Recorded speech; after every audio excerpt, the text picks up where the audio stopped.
Hello adventurers, and welcome back to our magical learning land. Today, we're going on an exciting quest to uncover a special secret in the world of words. It's a tiny little mark called an apostrophe, and it has a big, important job.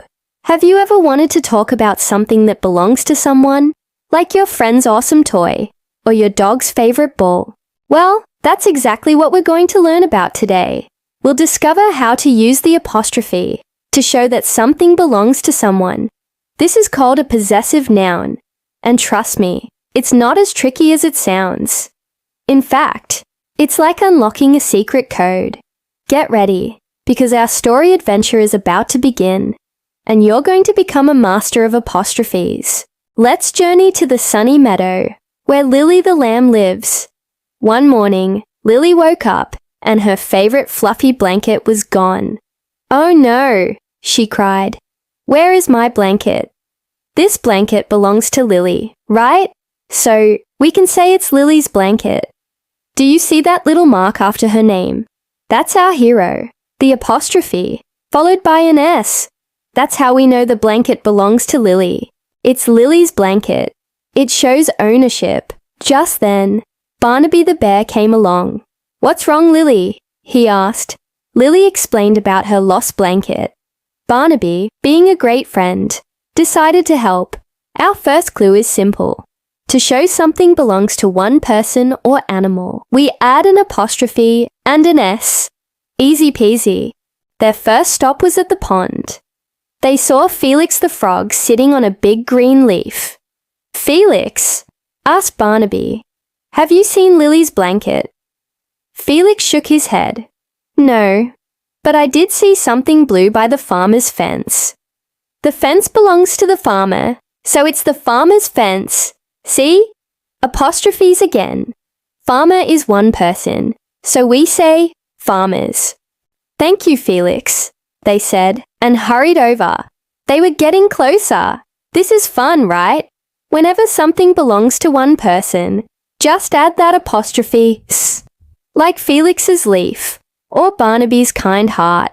Let's keep following the clues on our adventure. Near the fence, they found a blue ribbon, but not the blanket. The ribbon was tied to a tree. Suddenly, they heard a familiar chirping. It was a family of birds in their nest. "Look," whispered Lily. "The bird's nest is so cozy." "Wait a minute, did you hear that? I said bird's nest." There's more than one bird in the nest, so the word birds already ends with an S. When a word is plural and already ends in S, we just add the apostrophe at the end. No extra as needed. So the nest that belongs to all the birds is the bird's nest. The little birds chirped happily, pointing their wings towards the old red barn. The adventure continues. Finally, inside the barn, they saw it. The blanket was draped over a tiny sleeping kitten. It was the kitten's hiding spot. There was more than one kitten, so we say kittens, with an S at the end. And since the hiding spot belongs to all of them, we just put the apostrophe after the S.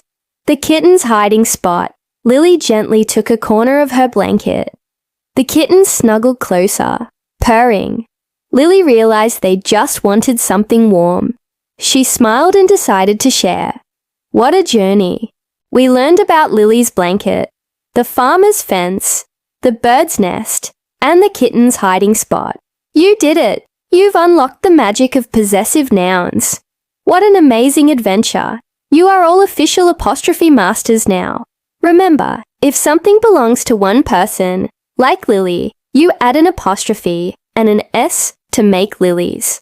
If it belongs to more than one, and the word already ends in S, like birds, you just add an apostrophe at the end to make birds. You did a fantastic job today, and I'm so proud of you. Keep practicing, and you'll see these special apostrophes everywhere. If you had fun on our learning quest, don't forget to hit that like button and subscribe for more story adventures.